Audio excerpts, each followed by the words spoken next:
오늘 이 시간 함께 나눌 말씀은 우리를 선택하신 하나님의 은혜입니다. 우리를 선택하신 하나님의 은혜. 하나님께서는 수많은 민족 중에 이스라엘 백성들을 선택하셨습니다. 그리고 이스라엘 백성 중에 특별히 제사장 아론을 돕는 일을 맡기기 위하여 레위 지파를 선택하셨습니다.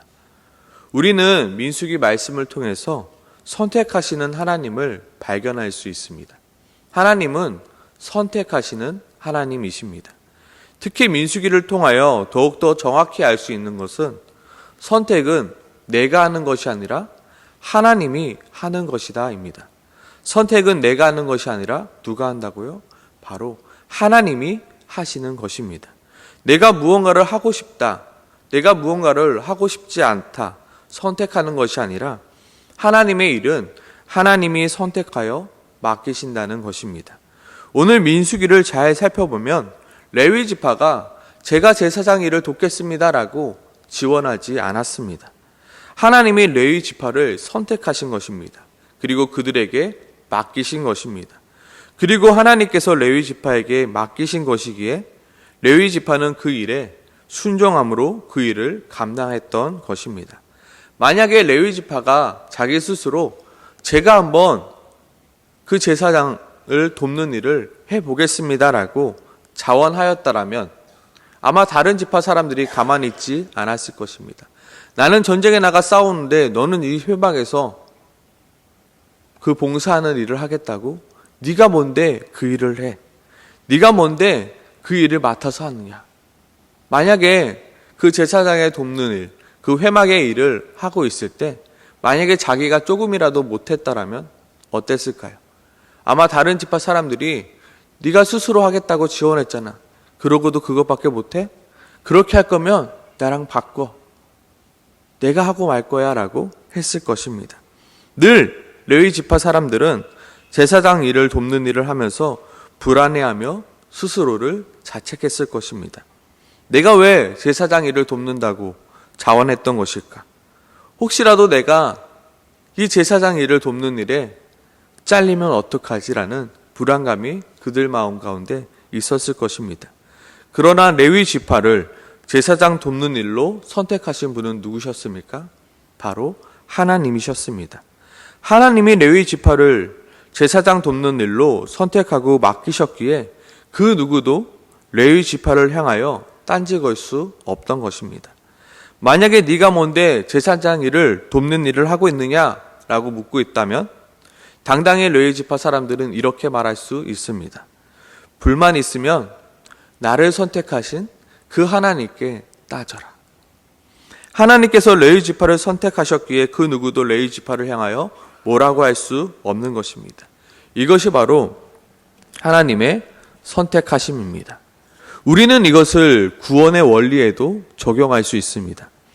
우리가 구원받은 백성으로 선택된 것은 우리의 선택이 아닌 누구의 선택인가요? 전적인 하나님의 선택하심입니다.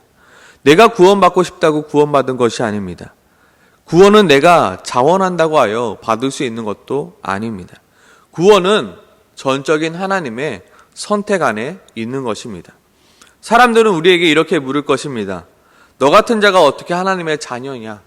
너 같은 자가 어떻게 천국에 들어갈 수 있느냐? 여기서 너 같은 자라는 것은 항상 세상 사람들과 같이 똑같은 죄인으로 살아가는 우리들의 모습일 것입니다.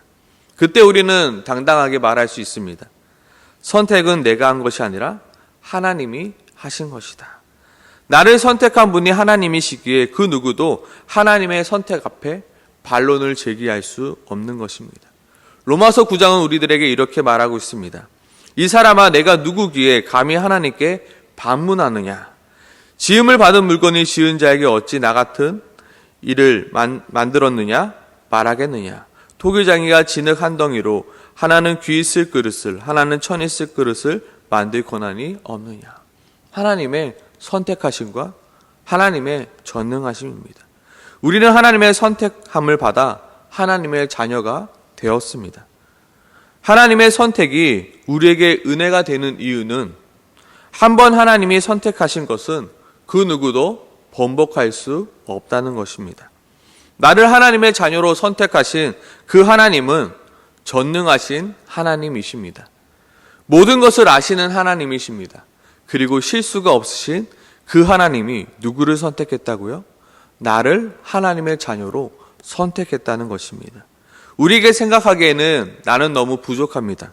나는 너무 연약합니다. 나는 하나님의 자녀가 될 만한 자격이 없어 보입니다. 그러나 우리가 잊지 말아야 될 것은 나를 선택하신 분이 하나님이라는 것입니다. 나를 하나님의 자녀로 세우신 분이 바로 하나님이라는 것입니다.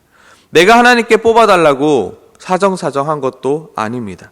하나님이 나를 하나님의 자녀로 선택해 주신 것입니다. 모든 것을 아시는 하나님, 실수가 없으신 하나님이 나를 하나님의 자녀로 선택해 주신 것입니다.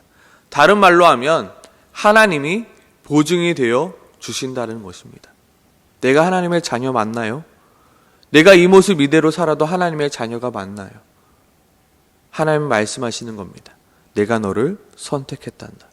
내가 너를 하나님의 자녀로 선택했단다. 나는 하나님께서 보증해 주시는 하나님의 자녀인 것입니다.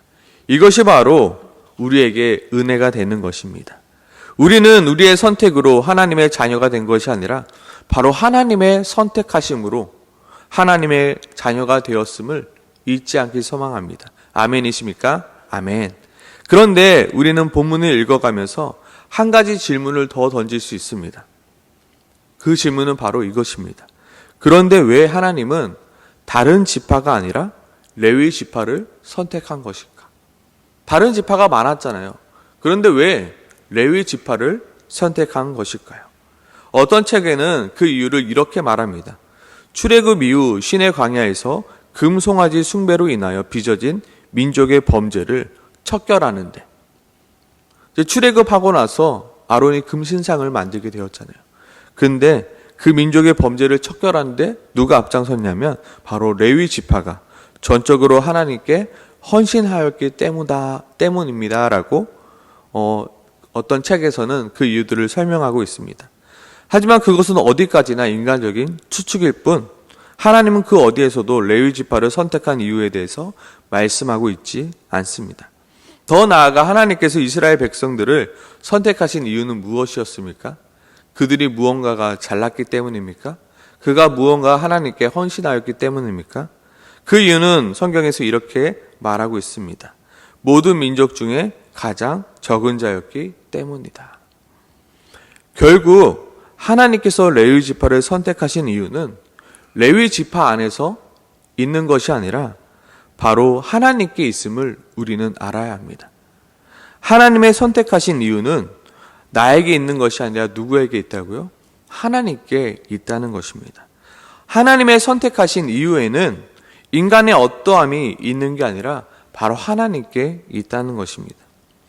하나님께서 레위 지파를 선택하신 이유는 레위 지파가 다른 지파들보다 더욱 뛰어나서도 아니었습니다. 레위 지파가 다른 지파들보다 더욱 잘났기 때문도 아니었습니다. 하나님께서 레위 지파를 선택하신 이유는 결코 레위 지파 안에서 찾을 수 없는 것입니다. 자꾸만 선택의 이유를 레위 지파에게서 찾으려 하니 오류가 생기는 것입니다. 마찬가지로 하나님께서 우리를 선택하신 이유가 무엇일까요? 그 이유는 우리에게서 결코 찾을 수 없습니다. 하나님께서 내가 잘났기 때문에, 내가 하나님의 일을 하는데 더욱더 쓸모있기 때문에, 아니면 나의 열심 때문에 하나님께서 나를 선택하신 것이 아님을 우리가 알아야 합니다. 하나님의 선택의 이유는 나에게서 찾을 수 없고 하나님께 찾을 수 있는 것입니다. 우리가 반드시 잘 알아야 되는 것은 무엇이냐면 하나님의 선택하심이 먼저라는 것입니다. 하나님은 나의 어떠함을 보시기 전에 나를 선택하셨습니다. 우리는 하나님이 나를 언제 하나님의 자녀로 선택하였는가? 라는 질문을 해볼 때가 있습니다. 하나님은 우리를 언제 선택하셨습니까? 내가 예수님을 믿는다고 고백하는 순간 하나님이 나를 선택하셨습니까?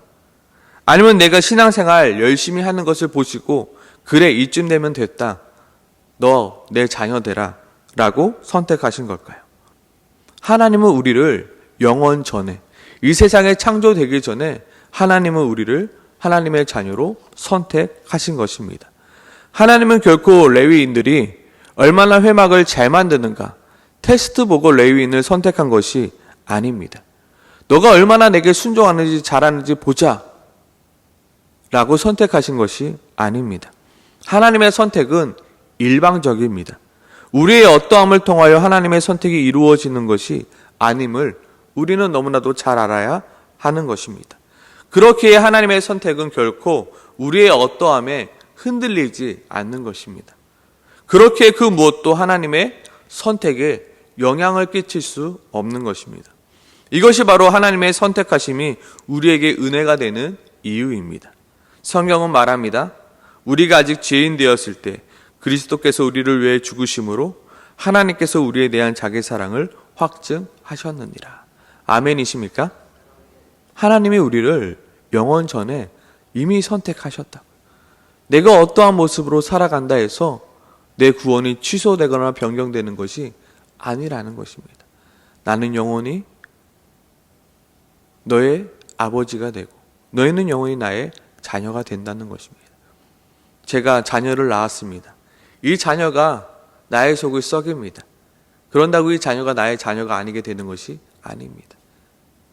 너가 어떠한 모습으로 살아가든 나는 너를 사랑할게. 나는 너의 아빠야. 내가 너를 책임질게. 이 아이가 태어나기도 전에 뱃속에 있는 아이에게 그렇게 우리는 말하곤 합니다. 그것이 바로 은혜라는 것입니다. 우리가 선택받은 이유는 우리에게 있는 것이 아니라 모두 누구에게 있다고요? 하나님께 있다고요.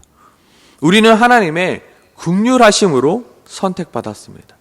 우리는 하나님의 전능하심으로 선택받았습니다. 우리는 하나님의 신실함으로 선택받았습니다.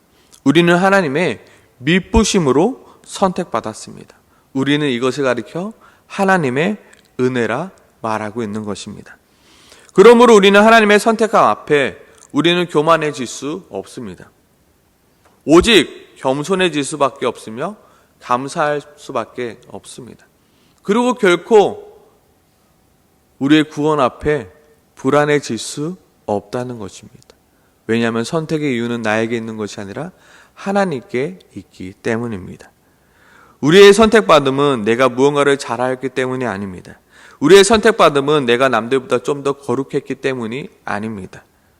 우리가 선택받은 이유는 하나님이 나를 사랑하시기 때문에, 하나님이 나를 불쌍히 여겨주셨기 때문에, 하나님이 나를 구원하시기 원하시기 때문에 우리가 구원받았음을 우리가 잊지 않길 소망합니다. 마지막으로 오늘 본문을 통해서 우리가 알 수 있는 사실은 무엇이냐면 하나님의 선택은 숫자에 있는 것이 아니라 속함에 있다는 것입니다. 하나님의 선택은 어디에 있다고요? 숫자에 있는 것이 아니라 속함에 있다는 것입니다. 세상에서 누군가를 선택할 때 그 선택에는 항상 인원수의 제한이 있습니다. 어딘가에 취업할 때도 그 인원에 대한 제한이 있고요. 어딘가로 이동하기 위하여 버스나 기차나 비행기를 탈 때도 인원에 대한 제한이 있습니다. 하지만 구원에 있어서 그 인원에 대한 제한이 없다라는 말입니다. 그리고 어떠한 경쟁과 줄세움도 없다는 것입니다. 민수기를 계속해서 읽어가면서 한 가지 의아한 점이 있었습니다. 그것은 바로 레위인의 숫자, 즉 회막에서 일하는 사람들의 숫자였습니다. 오늘 본문에 보면 47절, 48절에 보면 30세부터 50세까지 회막 봉사와 매는 일에 참여하여 일할 만한 모든 자, 곧 그 계수한 자는 8,580명이라. 과연 회막에서 일하는 사람이 이만큼이나 많이 필요했을까? 라는 질문을 던지게 되었습니다. 그렇게 바빴을까? 그렇게 컸을까? 무려 8,580명이나 일해야만 했을까? 상식적으로 아무리 생각해봐도 회막에 일하는 사람의 숫자가 8,580명까지는 필요하지 않을 것 같았습니다. 하지만 하나님께서 회막에 일하는 사람을 뽑을 때 숫자로 뽑지 않았습니다. 몇 명까지 내가 뽑을 테니까 너희 몇 명까지 지원해봐 라고 하시지 않으셨습니다. 계속해서 오늘 본문에 보면 뭐라고 나오냐면 레위인 중 그 종족과 조상의 가문에 따라 선택하라. 계속 그 종족과 그 가문에 따라, 그 종족과 가문에 따라 말을 하고 있습니다. 물론 8,580명 안에는 분명한 개인차가 있었을 것입니다. 어떤 자는 힘이 세고 어떤 자는 힘이 약하고, 어떤 자는 꼼꼼하고 어떤 자는 덤벙거리고, 어떤 자는 지혜롭고 어떤 자는 어리석고. 하지만 그들이 모두 회막에서 일하는 자로 뽑힌 이유는 그들이 그 종족과 그 조상의 가문에 속하였기 때문입니다. 그 숫자가 얼마든지 상관없습니다. 그들의 능력이 어떠한지 상관없습니다. 그들이 선택받았던 이유는 그들이 레위 지파에 속했기 때문입니다. 우리의 구원도 마찬가지입니다. 우리가 예수 그리스도 안에 속하였기 때문에 우리가 구원받을 수 있는 것입니다. 어떠한 이단은 말하죠. 우리가 하나님께서 정해놓으신 14만 5천 명 안에 들어야 한다. 마치 인원 제한이 있는 열차에 올라타듯 그 숫자가 차기 전에 그 열차에 올라타야 된다 말합니다. 하지만 하나님의 구원은 숫자에 있는 것이 아니라 어디에 있다고요? 속함에 있다는 것입니다. 내가 어디에 속했느냐가 굉장히 중요한 것입니다. 내가 아무리 회막 일을 잘합니다. 내가 힘이 셉니다. 내가 지혜롭습니다. 그런데 내가 시므온 지파에 속했고 유다 지파에 속했다라면 회막의 일을 할 수 없는 것입니다. 반대로 내가 아무리 힘이 약하고 덤벙거리고 어리석을지라도 내가 어디에요?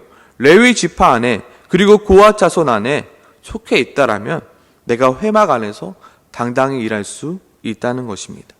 개인의 역량이 아니라 내가 어디에 속해 있느냐가 중요하다는 것입니다. 우리가 하나님의 선택받을 수 있는 이유는 우리가 모두 어디 안에 속했기 때문입니까? 예수 그리스도 안에 속해 있기 때문입니다. 하나님께서 10가지 재앙 중, 애굽에 내린 10가지 재앙 중 마지막 재앙인 장자의 죽음에서 그 죽음을 피하는 방법이 무엇입니까? 오직 양의 피를 문지방에 바른 집 안에 있을 때만 그 죽음을 피할 수 있는 것입니다. 어디 안에 있느냐, 어디에 속해 있느냐가 굉장히 중요한 것입니다. 그 사람이 어떠한 일을 했냐, 그 사람이 얼마만큼 거룩하냐, 얼마만큼 많은 일을 했냐가 중요한 게 아니라 그가 어디 안에 들어가 있느냐. 어린 양의 피를 바른 집 안에 들어가 있을 때만 그 자가 구원받게 된다는 것입니다. 어디 안에 속해 있느냐. 하나님의 선택은 결코 숫자로 정하는 것이 아닙니다. 개인의 능력으로 정해진 것이 아닙니다. 우리의 구원은 어디에 속해 있느냐. 내가 예수 그리스도 안에 속해 있느냐, 속해 있지 않느냐입니다. 하나님께서는 이미 영원 전에 구원받을 자를 선택하셨습니다. 그리고 선택하신 자들을 구원하시기 위하여 하나님의 독생자 예수 그리스도를 이 땅에 보내주셨습니다. 그리고 하나님의 독생자이신 예수 그리스도는 하나님께서 선택하신 자들을 그들의 죄에서 구원하시기 위하여 죽으시고 부활하심으로 우리의 죄를 대속하여 주신 것입니다. 그리고 그 구원의 은혜를 성령 하나님께서 우리에게 적용시켜 주심으로 우리가 하나님의 자녀가 된 것입니다. 이 모든 것은 나로 인함이 아닌 누구의 은혜죠? 하나님의 은혜입니다. 이 모든 것은 나로 인함이 아닌 누구의 은혜죠? 예수 그리스도의 은혜입니다. 이 모든 것은 나로 인함이 아닌 누구의 은혜죠? 지금도 일하고 계시는 성령 하나님의 은혜입니다. 우리가 그 은혜를 잊지 않길 소망합니다. 아멘이십니까? 아멘. 하나님은 선택하시는 하나님이십니다. 그 선택은 나에게 있는 것이 아니라 하나님께 있습니다. 그리고 하나님은 내가 어디에 속해 있느냐를 보시는 하나님이십니다. 내가 예수 그리스도 안에 있을 때 나를 구원하시는 그 하나님의 그 은혜를 기억하며 이 시간 기도하길 소망합니다. 이 시간 기도할 때 나를 하나님의 자녀로 선택하신 그 은혜를 풍성히 누릴 수 있게 해달라고 기도하길 소망합니다. 또한 내가 선택받음은 나의 어떠함이 아닌 오직 하나님의 은혜임을, 오직 하나님의 사랑임을, 오직 하나님의 성실하심을 다시 한번 기억함으로 내가 하나님 앞에서 그리고 사람들 앞에서 겸손하게 하시고 감사하며 살아가게 해달라고 이 시간 기도하길 소망합니다. 함께 기도하겠습니다.